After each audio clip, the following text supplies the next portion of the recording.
Operational amplifier के first part में हमने ऑप एम्प आईसी के बारे में पढ़ा, उसके बेसिक्स के बारे में, और characteristics of op amp, inverting amplifier की तरह किस तरह से वर्क करता है op amp, non inverting amplifier की तरह किस तरह वर्क करता है उसको डिस्कस किया। पार्ट 2 में हम इसके आगे बढ़ते हैं। तो इसके बाद आता है वर्चुअल ग्राउंड कंडीशन। ये क्वेश्चन जरूर पूछा जाता है कि what is a virtual ground condition है। और उसके बाद हम डिस्कस करेंगे समिंग एम्पलीफायर, फिर इंटीग्रेटर और डिफरेंशिएटर का डिस्कशन करेंगे हम।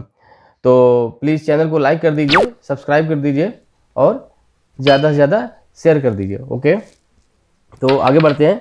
वर्चुअल ग्राउंड कंडीशन क्या है, इसके लिए सबसे पहले हम ऑप एम्प की जो बेसिक जो नीड है वो ये है कि it should amplify the difference input. Difference input का मतलब ये हुआ कि अगर नॉन इन्वर्टिंग टर्मिनल की नोड में अप्लाइड वोल्टेज है वो V1 मान लेते हैं, और इन्वर्टिंग टर्मिनल के नोड में जो वोल्टेज है वो V2 है, तो जो डिफरेंशियल इनपुट है दैट इज VD हो जाएगा हमारा V1 माइनस V2। तो ऑप एम्प की जो बेसिक कैरेक्टरिस्टिक होती है कि it should amplify the differential input, यानी कि VD को एम्पलीफाई करना है इसको। और इसका अगर गेन हम मान लेते हैं कि जो डिफरेंशियल इनपुट जो इसका ऑप एम्प का जो डिफरेंशियल गेन है वो है हमारा AD है। अब AD को डिफाइन किया गया है, फर्स्ट पार्ट में ही बताया था हमने, AD equals to output upon input होता है। कोई भी गेन का फार्मूला होता है कि आउटपुट अपॉन इनपुट, तो डिफरेंशियल गेन का जो फार्मूला होता है आउटपुट अपॉन इनपुट, तो आउटपुट हो जाएगा V0 और इनपुट हो जाएगा differential input that is VD। ठीक है, तो यहाँ से अब VD की वैल्यू क्या है, V1 माइनस V2 कर रखा है हमने, तो इसकी वैल्यू को हम पुट करते हैं, V0 equals to V1 minus V2 हो गया। यहाँ पर आ जाएगा V1 minus V2 equals to हो जाएगा V0 अपॉन AD। ओके, ये आ गया हमारा रिजल्ट, यहाँ पर आ गया इसको सॉल्व करने पर। अब ऑप एम्प की जो कैरेक्टरिस्टिक है कि AD शुड बी, यानी कि differential gain should be infinite ideally, और प्रैक्टिकली की बात करें शुड बी वेरी हाई होना चाहिए। तो हम यहाँ पर आइडियल की बात कर रहे हैं, तो अगर AD इनफाइनाइट है, AD अगर इनफाइनाइट है तो यहाँ से रिजल्ट पता चल रहा है कि V0 अपॉन इनफाइनाइट तो हो जाएगा वो 0। तो यहाँ से जो रिजल्ट आ रहा है V1 minus V2 equal to 0 हो गया यहाँ पर। और साथ में ये एक रिजल्ट ये भी दे रहा है कि V1 इक्वल टू V2, और V1 और V2 है क्या, ये है नॉन इन्वर्टिंग जो नोड है उस पर वोल्टेज है, और V2 क्या है, इन्वर्टिंग नोड पर वोल्टेज है। तो यहाँ पर जो रिजल्ट बोला जाता है कि किसी भी ऑप एम्प में नॉन इन्वर्टिंग और इन्वर्टिंग इनपुट के जो वोल्टेजेस होते हैं वो इक्वल होते हैं। हम कोई भी न्यूमेरिकल सॉल्व करते हैं या कोई भी थ्योरेटिकल सॉल्व करते हैं, चाहे समर एम्पलीफायर बात करें, चाहे इंटीग्रेटर की बात करें, चाहे डिफरेंशिएटर की बात करें, किसी भी सर्किट में हम ये पहले ही मान लेते हैं कि अगर ये नोड A है और ये नोड B है तो हम ये बोल देते हैं कि VA must be equal to VB। तो ये कहाँ से आया, तो ये क्लियर हो गया कि यहाँ का ये रिजल्ट है, इससे हम लोग इसको यूज करते हैं यहाँ पर। अब तो ये तो बात हो गई इसकी।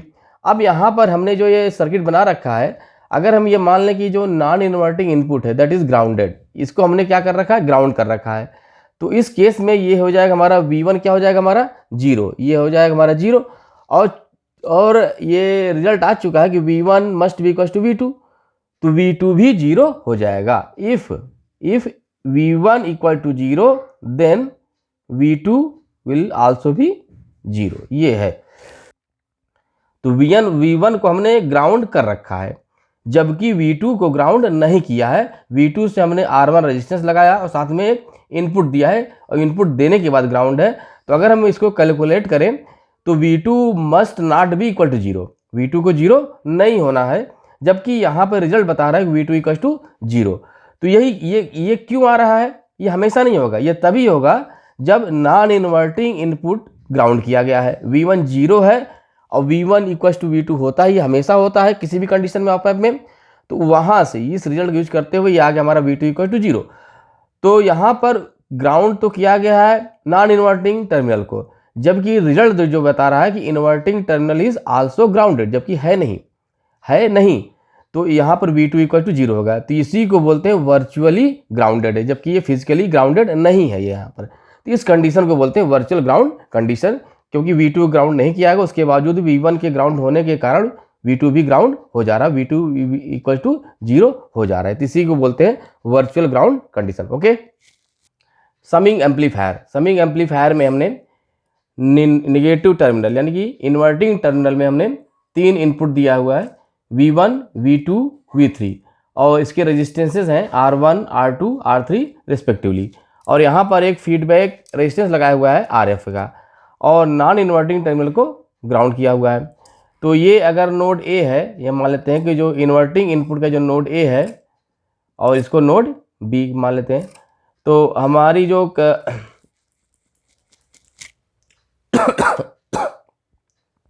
तो जो बेसिक कैरेक्टरिस्टिक्स है ऑप एम्प की, जो हम लोग यूज करते हैं हमेशा, कि VA must be equal to VB, inverting input और नॉन इन्वर्टिंग इनपुट के जो वोल्टेजेस हैं वो मस्ट बी इक्वल होने चाहिए। और दूसरा कंडीशन है input current I equal to 0, ये I इक्वल टू 0 रहेगा। यहाँ पर 2 कंडीशन यूज करते हैं यहाँ पर।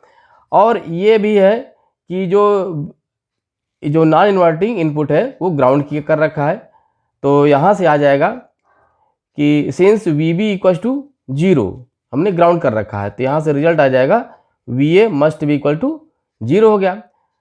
अब यहाँ पर हम KCL अप्लाई करेंगे, applying KCL at node A, ठीक है, KCL एट नोड A, और VA इक्वल टू 0 हो चुका है, इसको ध्यान रखना हमको। तो यहाँ पर हम करंट अगर लें तो ये हमारी हो जाएगी I1 करंट, यहाँ पर I1, इधर हो जाएगी I2, और ये हो जाएगी I3 करंट, और यहाँ पर करंट हो जाएगी IF, ठीक है। तो KCL अगर हम अप्लाई करेंगे तो KCL है कि input current must be equal to outgoing current, sum of input current must be equal to sum of outgoing currents. तो यहाँ पर तो सम ऑफ इनपुट करेंट्स है यहाँ पर तो I1 plus I2 plus I3, ये हो गई इनपुट करेंट्स, और आउट गोइंग में है एक फीडबैक करंट IF है, और दूसरा है input current I, small I तो 0 हो चुका है पहले से ही। तो यहाँ पे जो रिजल्ट आएगा ये हो जाएगा I1 plus I2 plus I3 equal to IF हो गया यहाँ पर। तो इसको हम मान लेते हैं, ये इक्वेशन नंबर 1 हो जाएगा पहला, इसको 2 मान लेते हैं, तो यहाँ से आ जाएगा इक्वेशन नंबर 3 हो जाएगा, ठीक है। अब हमको I1 निकालना है, तो I1 के लिए क्या हो जाएगा, करंट की डायरेक्शन देखते हैं हम कि करंट की जो डायरेक्शन हमने चूज कर रखी है उसी के कारण फार्मूला रखेंगे यहाँ पर। तो करंट की डायरेक्शन के जो बैक साइड है ना, टेल साइड, उस साइड का वोल्टेज लिखेंगे पहले V1 माइनस हेड साइड का वोल्टेज क्या है हमारा VA है कि नहीं, ये कॉमन नोड A, तो हो जाएगा V1 माइनस VA करेंगे और डिवाइड बाई R1 कर देंगे, ठीक है। तो ये तो हो गया हमारा I1 करंट। सिमिलरली हम I2 के लिए बात करें तो I2 की डायरेक्शन हमने ये मान रखी है, तो इसका जो टेल वाला पॉइंट है नोड है वो V2 है, V2 minus head point V again VA अपान उस ब्रांच में जो रेजिस्टेंस है यानी R2 हो गया। ये हो गया I1 I2 I3 भी इसी तरह से हो जाएगा V3 minus VA upon R3 equal to हो जाएगा। अब IF की बात करें, IF की जो करंट की डायरेक्शन है उसका जो टेल नोड है, टेल पॉइंट का जो नोड है वो है VA माइनस हेड पॉइंट का नोड V0, और उस ब्रांच में जो रेजिस्टेंस वो क्या है हमारा RF है यहाँ पर, ठीक है। अब इसमें हमको रखना है VA इक्वल टू 0, क्योंकि VA इक्वल टू 0 पहले से ही आ चुका, VB 0 है तो V 0 हम लोग पहले निकाल चुके हैं। तो यहाँ पर जब VA 0 करेंगे तो जो आ जाएगा फार्मूला हमारा V इक्वल टू 0 करने पर आ जाएगा V1 upon R1 plus V2 upon R2 plus V3 upon R3 equal to है ना 0 माइनस V0, यानी कि आ जाएगा माइनस V0 अपान RF आ गया यहाँ पर, ओके। अब ये हमारा रिजल्ट आ गया। अब इस केस में हम वी नाट को हम ले आते हैं लेफ्ट साइड में, तो वी नाट हो जाएगा इधर और आ जाएगा माइनस आर एफ। आर हम कॉमन ले लेंगे, आर एफ मल्टीप्लाई कर देंगे तो हो जाएगा आर एफ इधर हो जाएगा और आ जाएगा V one upon R one plus V two upon R two plus V three upon R three. ये हमारा एक रिजल्ट आ गया। अब हम केस को डिस्कस करते हैं कि if R one equals to R two equals to R three equals to R कर दे रहे हैं, ठीक है। तो ये तीनों कॉमन हो जाएंगे, तो हमारा जो रिजल्ट आ जाएगा वो हो जाएगा V naught equals to minus R F upon R, और ये हो जाएगा V one plus V two plus V three, ठीक है।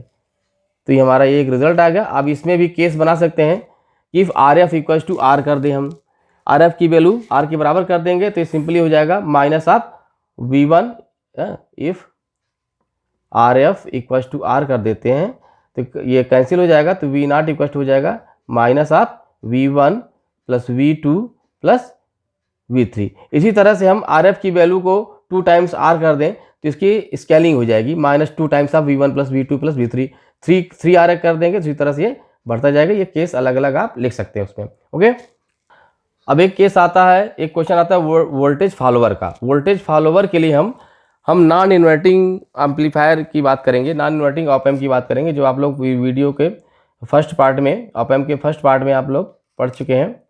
तो ये हमने ये ले लिया कि नॉन इन्वर्टिंग ऑप एम्प, ठीक है। तो नॉन इन्वर्टिंग ऑप एम्प में इनपुट लगेगा हमारा नॉन इन्वर्टिंग इनपुट में, नॉन इन्वर्टिंग टर्मिनल हमने इनपुट लगा दिया यहाँ पर, तो ये हो जाएगा हमारा वी आई। और यहाँ पर हमने इन्वर्टिंग टर्मिनल में फीडबैक लगाया,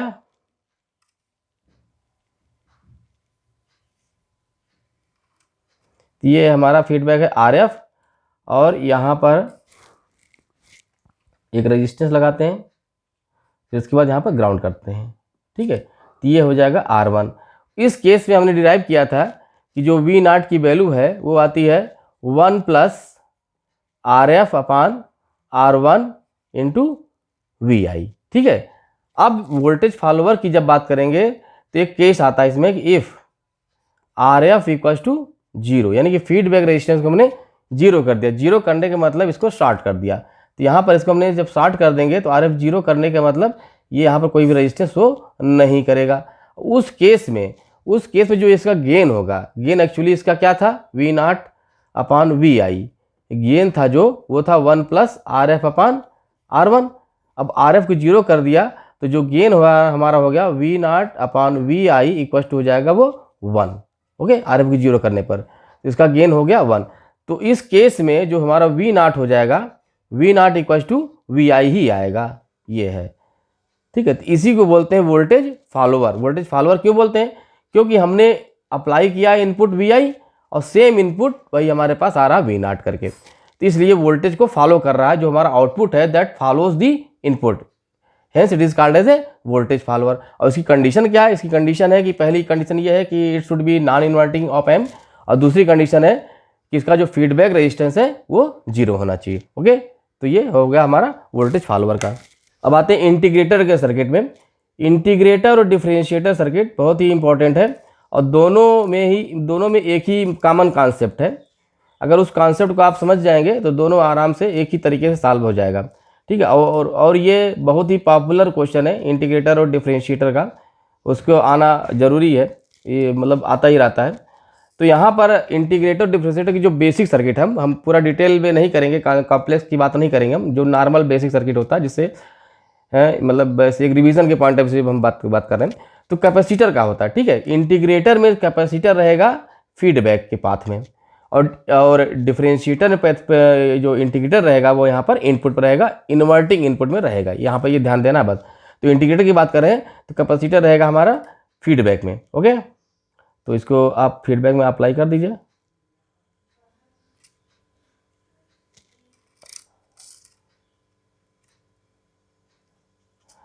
और उसके बाद यहाँ पर हमको इनपुट अप्लाई करना है इन्वर्टिंग साइड में ही। तो एक रेजिस्टेंस, जब भी हम कोई भी कनेक्शन देंगे तो रेजिस्टेंस तो आ ही जाएगा यहाँ पर, ठीक है। तो ये हमने एक इनपुट दे दिया और इसको बाद में यहाँ पर ग्राउंड कर दिया यहाँ पर, ठीक है। ये हो गया हमारा Vi, और जो नॉन इन्वर्टिंग टर्मिनल है उसको भी ग्राउंड करना है। तो ये आपका सर्किट तैयार है। अब इसको हमको एनालिसिस करनी है। तो सबसे पहला है इसमें हम नोड डिसाइड करेंगे। It is a node A and it is a node B. Input current I है। तो स्टार्टिंग में हमको सारे सर्किट में हमने हमेशा ये बताया है कि from the characteristic of op amp है, non inverting input and inverting input must be equals to must be equal. ये बताया कि नॉन इन्वर्टिंग इनपुट का वोल्टेज और नॉन इन्वर्टिंग, ये हमेशा बताया है कि from the characteristic of op amp inverting input का वोल्टेज और नॉन इन्वर्टिंग इनपुट का वोल्टेज इक्वल होता है। तो यहाँ पर आ जाएगा VA must be equal to VB। और दूसरा बताया है कि जो इनपुट करंट है वो 0 होती है, ठीक है। तो इन्हीं दोनों का यूज करेंगे। और यहाँ पर जो कि सर्किट में है VB इक्वल टू 0 है, तो यहाँ से ये जो कंडीशन है उससे आ जाएगा VA विल आल्सो बी 0, ठीक है। वर्चुअल ग्राउंड कंडीशन यहाँ भी दिख रही है, ओके। अब यहाँ पर हम जो करते आए कि KCL, applying KCL at node A, ठीक है।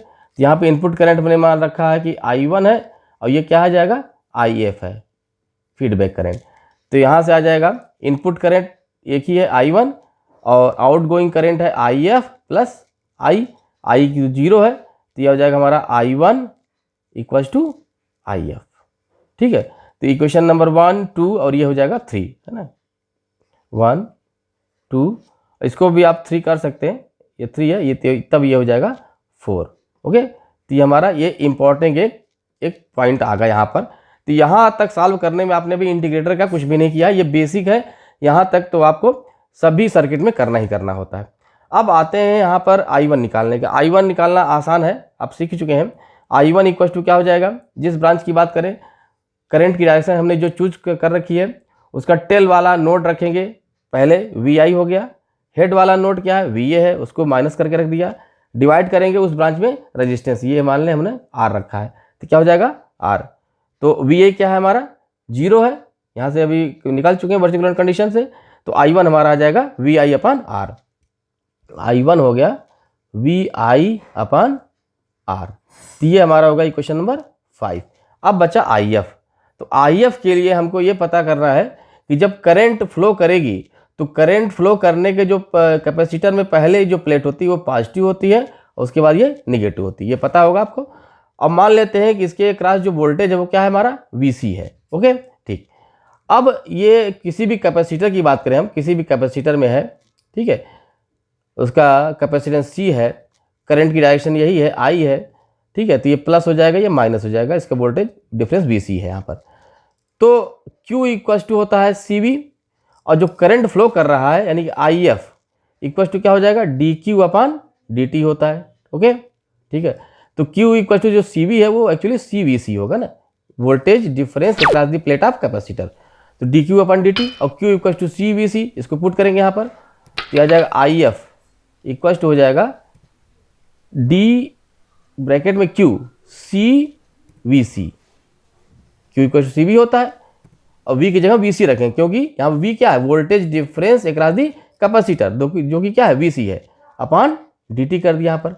अब C तो कांस्टेंट है, कैपेसिटेंस क्या होता है कांस्टेंट होता है, तो यहाँ से आ जाएगा IF की वैल्यू आ जाएगी C DVC upon DT, okay. ये वैल्यू हमको मिल गई IF। I1 यहाँ से मिल गया और I1 यहाँ से और IF यहाँ, ये होगा इक्वेशन नंबर 6, ठीक है। जबकि इक्वेशन नंबर 4 क्या बोलता है कि दोनों इक्वल होने चाहिए, I1 इक्वल टू IF। अब इसको हम पुट करते हैं, ये IF I1 equal to IF है, तो ये हो जाएगा IF इक्वल टू, तो पहले हम IF लिखते हैं C DVC upon DT equal to हो जाएगा VI अपॉन R। अब VC क्या है, VC is the voltage difference across the capacitor, यानी कि ये पॉजिटिव प्लेट और नेगेटिव प्लेट है। तो इस प्लेट के साइड में जो वोल्टेज है क्या है VA है और नेगेटिव प्लेट के साइड में वोल्टेज क्या है V0 है। तो VC इक्वल टू हो जाएगा VA माइनस वी नॉट। इसको आप ध्यान रखिएगा, पॉजिटिव वाले साइड को हमने पहले रखा है और निगेटिव को बाद में रखा है, क्योंकि जब डिफरेंस की बात करेंगे तो पॉजिटिव प्लेट का वोल्टेज माइनस निगेटिव प्लेट का वोल्टेज, तभी डिफरेंस आएगा। तो V A minus V naught हो जाएगा, और वी ए क्या है, 0 है, तो ये एक्चुअली हो जाएगा माइनस वी नॉट। ये वैल्यू हमको यहाँ पुट करेंगे, तो जब माइनस वी नॉट रखेंगे तो ये आ जाएगा माइनस में, ये हो जाएगा minus C D V naught upon D T हो गया, equals to V I upon R. अब यहाँ पर डी टी को इधर मल्टीप्लाई कर देंगे और सी को डिवाइड कर देंगे यहाँ पर।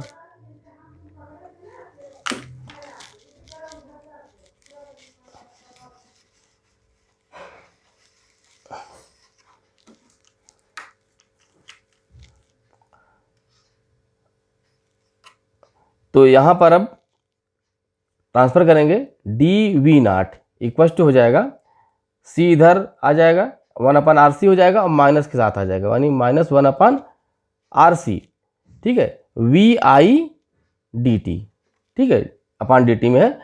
इसको इंटीग्रेट करेंगे दोनों साइड में, D V naught equal to minus 1 upon R C, ठीक है, इंटीग्रेशन कर देंगे दोनों साइड में, V I D T. Okay, तो जब हम लिमिट रखेंगे तो स्टार्टिंग में हम ये मान लेंगे कि at T equal to 0, at T equal to 0 पर आउटपुट क्या था, 0 था, ठीक है, और at T equal to T पर आउटपुट हमारा वी नॉट है। तो इसको जब लिमिट रखेंगे और डी वी नॉट का इंटीग्रेशन आएगा वी नॉट, लिमिट रखेंगे तो आ जाएगा एक्चुअली वी नॉट माइनस 0, तो वी नॉट आ जाएगा minus 1 upon R C integration 0 to T V I D T, ठीक है। तो ये हमारा रिजल्ट आ गया, इंटीग्रेशन का रिजल्ट, ये आपका प्रूफ हो गया, ठीक है। अब डिफरेंशिएटर का डिस्कशन करना है। तो डिफरेंशिएटर में हमने पहले ही बताया था कि जो सर्किट, जो ये कैपेसिटर है, ये रिप्लेस हो जाएगा, इंटरचेंज हो जाएगा। यहाँ पर आ जाएगा आर, ठीक है, यानी आर एफ, क्योंकि फीडबैक में है तो आर एफ रहेगा ही, और यहाँ पर आ जाएगा हमारा कैपेसिटर। ये चीज़ आपको ध्यान रखना, बाकी सब कुछ सेम रहेगा, बाकी पूरा सब कुछ सेम रहेगा, ठीक है। तो यहाँ पर उसको रिपीट नहीं कर रहे हैं कि from the op amp characteristic V A equal to V B होगा पहला, और वी बी इक्वल टू 0 है ही है, तो यहाँ से आ जाएगा since V B equal to 0, तो यहाँ से आ जाएगा V A also equal to 0, तो वर्चुअल ग्राउंड कंडीशन यहाँ भी है, ठीक है। दूसरा क्या है, आई इक्वल टू 0, ये तो बेसिक है, सभी में आपको करना ही करना है। उसके बाद क्या करेंगे हम, अप्लाइंग KCL, ठीक है, ये वी नॉट है, applying KCL at node A.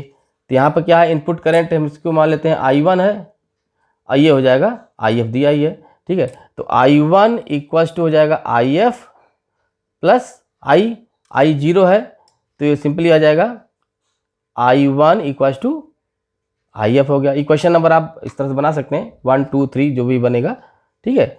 अब I1 क्या हो जाएगा, I1 में हम वही काम करेंगे जो हमने IF में किया था, ठीक है। ठीक, फिर से वही रिपीट कर दे रहे हैं हम कि जैसे कोई कैपेसिटर है यहाँ पर, तो I1 करंट हमने ये इसकी डायरेक्शन ये मान रखी है, तो पहली प्लेट हो जाएगी पॉजिटिव, दूसरी हो जाएगी निगेटिव, दोनों के बीच का जो voltage difference that is called as VC, और इसका कैपेसिटेंस है C है, ओके, C इसका कैपेसिटेंस है। तो Q इक्वल टू होता है CV और I1, यानी कि जो इनपुट करंट है that is I1 equal to DQ upon DT होता है। तो यहाँ पर हम Q इक्वल टू CVC होगा, ठीक है। तो इसको पुट करेंगे D of Q CVC upon DT हो गया, ठीक है। तो I1 इक्वल टू, अब C कांस्टेंट है, तो यहाँ से I1 हो जाएगा, I1 इक्वल टू हो जाएगा C DVC अपान DT। तो ये हमारा I1 का हो गया, ये क्वेश्चन नंबर ये 4 या 5 बनेगा। I1 आ गया यहाँ पर।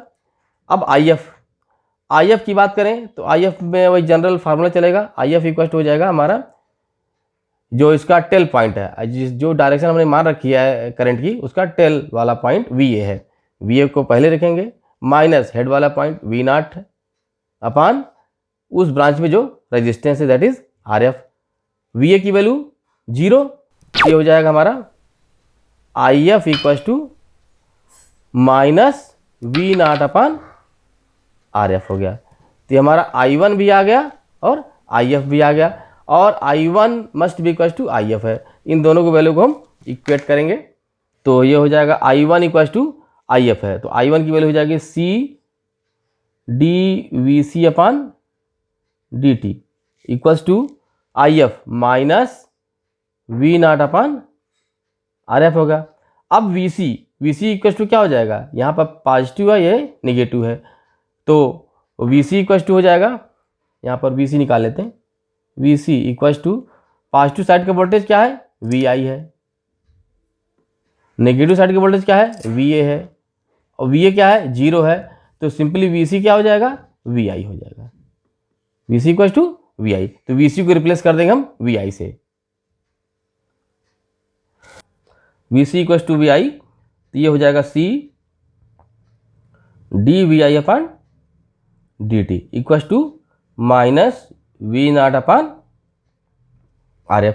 हमको वी नॉट निकालना है, तो वी नॉट को लेफ्ट साइड करेंगे और ये हो जाएगा RF है, तो RF को मल्टीप्लाई कर देंगे तो एक्चुअली आ जाएगा ये हमारा, ये हो जाएगा V naught equals to minus RFC है ना, RF into C dVi upon dt। ठीक है, तो ये हमारा डिफरेंशिएटर का फार्मूला प्रूफ हो गया। ये पार्ट 2 कंप्लीट हुआ। इसमें हमने differentiator, integrator, voltage follower, virtual ground condition को डिस्कशन किया, समिंग एम्पलीफायर को डिस्कशन किया, और अभी इसमें टॉपिक्स कुछ बचे हुए हैं, जैसे कि कंपैरेटर हुआ। अगर कंपैरेटर में आपको वीडियो चाहिए तो उसको आप कमेंट करिए, और प्लीज़ चैनल को लाइक कर दीजिए, सब्सक्राइब कर दीजिए, और ज़्यादा से ज़्यादा शेयर कर दीजिए। Okay, thank